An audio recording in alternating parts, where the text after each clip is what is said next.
एक दिन इस गर्मी के टेम्परेचर में उसने अपनी गाड़ी के अंदर ही गुजारा। यानी रात को आप सोचें कि कितने शीशे गर्म होते हैं गाड़ियों के, और बिना एसी के, एसी नहीं है गाड़ी में। वो बेचारा कैसे रात उसने गुजारी, मैं तो उसकी बात सुन के जो है वो बहुत मेरा दिल जो है वो परेशान हो गया। और कैसे उसने रात गुजारी ये तो अल्लाह ही बेहतर जानता है। अस्सलाम वालेकुम दोस्तों, मेरा नाम है तनवीर, आप देख रहे हैं मेरा यूट्यूब चैनल पी फॉर परदेसी। उम्मीद करता हूँ कि आप खैरियत से होंगे। दोस्तों, हमारे होटल में एक बंदा आता है और कहता है हमें कि भाई मुझे खाना दे दो, मैं आपको इसके पैसे कल दे दूँगा। दरअसल वो 2-3 दिन से हमारे पास खाना खा रहा था। तीसरे दिन वो कह रहा था कि यार मुझे आज खाना उधार दे दो, इसके पैसे मैं आपको कल दे दूँगा। और साथ में ये भी कह रहा था कि यार अगर आपके पास कोई रूम है या फिर आपके पास रूम में जगह है, बेड स्पेस है, तो मुझे 3-4 दिन के लिए या एक हफ़्ते के लिए बेड स्पेस चाहिए जहां पर मैं सो सकूं। तो क्यों ऐसा इसके साथ हुआ? दरअसल ये शख्स जो है वो कोई आम नहीं था। आप सोच रहे होंगे कि ये कोई शायद गरीब होगा, कोई मिस्कीन होगा, या फिर इसके पास पैसे नहीं होंगे, या फिर ये शख्स कोई ऐसा अक्सर हो जाता है प्रदेश में कि जो बंदा नया आता है उसके साथ ऐसे वाक़यात पेश हो जाते हैं, या फिर ऐसे बंदे के साथ होते हैं जो यहाँ पे मज़दूर या लेबर क्लास का बंदा होता है। मगर ये ऐसा नहीं था। ये बंदा ना तो लेबर क्लास का था, ना यहाँ पर नया था।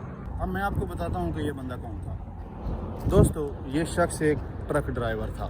इसका ट्रेला अपना था, गाड़ी अपनी थी, और ये यहाँ पर लोड लेके आया था, यानी सामान अनलोड करने के लिए यहाँ पर आया था। अक्सर औकात कारोबारी लोगों के व्हाट्सएप ग्रुप होते हैं। इसी तरह ट्रक ड्राइवर का एक ग्रुप था जिसमें एक मैसेज आया कि यमन से कुछ सामान लोड करना है और ओमान के शहर सूर में आकर अनलोड करना है। इस शख्स ने ये ऑर्डर बुक किया और रवाना हो गया यमन की तरफ। जब यमन में गया तो इसने वहाँ पर से गाड़ी लोड की और उसके बाद यहाँ पर मस्कत में सामान लेकर आ गया। उस गाड़ी में कोयला था जो वहाँ से लेकर यहाँ आना था और यहाँ पर आके अनलोड करना था। जिस शख्स का ये सामान था वो बिल्कुल ही हमारे पास एक सुपर मार्केट है पाकिस्तानियों की, उन्हीं के पास वो ओमानी काम करता था। और अब वो जैसे ही यहाँ पर गाड़ी लेकर आया तो उसने उसको फ़ोन किया कि भाई आप कहाँ हो, आपका सामान जो है वो मैं लेकर आ गया। तो उसने कहा मैं यमन में हूँ, आप जो है वो फ़लाँ जगह पर गाड़ी उतार दो, यानी गाड़ी अनलोड कर दो। तो मैं तो इस वक्त यमन में हूँ, मैं बाद में आऊँगा। उसने कहा भाई ठीक है, मैं गाड़ी उतार देता हूँ, लेकिन मेरी पेमेंट कहाँ है? उसने कहा भाई पेमेंट जो है आपकी वो आपको आधी मिलेगी और आधी जो है वो कोयला सेल करने के बाद मिलेगी। उसने कहा भाई ये अजीब मामला है, ऐसे कैसे हो सकता है? मैं वहाँ पर मस्कत में रहता हूँ और मैं आपको जानता भी नहीं हूँ और मेरी आपसे कोई पहचान नहीं है, तो कैसे मैं जो है वो अपनी आधी पेमेंट लेकर चला जाऊँ और आधी जो है वो आपको बाद में बोलूँगा ठीक है मैं बाद में ले लूँगा? ऐसा कैसे होता है भाई? हमेशा जब भी कोई सामान लेकर आते हैं हम लोग, तो जब हम गाड़ी अनलोड करते हैं तो अपनी पेमेंट पूरी रिसीव करके हम चले जाते हैं। जब उनका आपस में तकरार हुआ तो उसने कहा कि भाई आपको जिसने मैसेज किया है आप उसको कहो कि आपको पैसे पे करे। मैं नहीं जानता, ना मुझे पता है, मैं सिर्फ ये रिसीव करूँगा सामान, उसके अलावा मुझे नहीं पता। क्योंकि जिस शख्स ने मेरे पास सामान भेजा है मैं उसको ये पेमेंट तब दूंगा जब मैं इसको सेल कर लूँगा, क्योंकि ये मेरा उसके साथ एग्रीमेंट है। तो उसने कहा भाई ये तो अजीब मामला है, अब मैं उसको कैसे पकड़ूं? तो जब उसके साथ रब्ता हुआ तो उसने कहा भाई वहाँ पर आपको पेमेंट मिलेगी और ये बंदा देगा आपको, लेकिन मैं उसके साथ बात करता हूँ। अब वो पाकिस्तानी ट्रक ड्राइवर कभी उससे रब्ता करता है जिसने उसको सामान भेजा है, और कभी उससे रब्ता करता है जिसके पास वो अनलोड गाड़ी करने के लिए आया, जिसके पास सामान लेके आया। इसी बहस और तकरार के अंदर उसको 2 से 3 दिन लग जाते हैं कि एक कहता है कि भाई उससे पेमेंट लो और दूसरा कहता है उससे लो। तो 2-3 दिन के अंदर उसके पास ना तो बेचारे के पास रूम था और ना ही उसके पास 2 दिन उसके पास खाने के पैसे थे, उसके बाद उसके पास खाने के पैसे भी नहीं थे। और क्या हुआ बिल आखिर उसके साथ? एक दिन इस गर्मी के टेम्परेचर में उसने अपनी गाड़ी के अंदर ही गुजारा। यानी रात को आप सोचें कि कितने शीशे गर्म होते हैं गाड़ियों के, और बिना एसी के, एसी नहीं है गाड़ी में। वो बेचारा कैसे रात उसने गुजारी, मैं तो उसकी बात सुन के जो है वो बहुत मेरा दिल जो है वो परेशान हो गया। और कैसे उसने रात गुजारी ये तो अल्लाह ही बेहतर जानता है।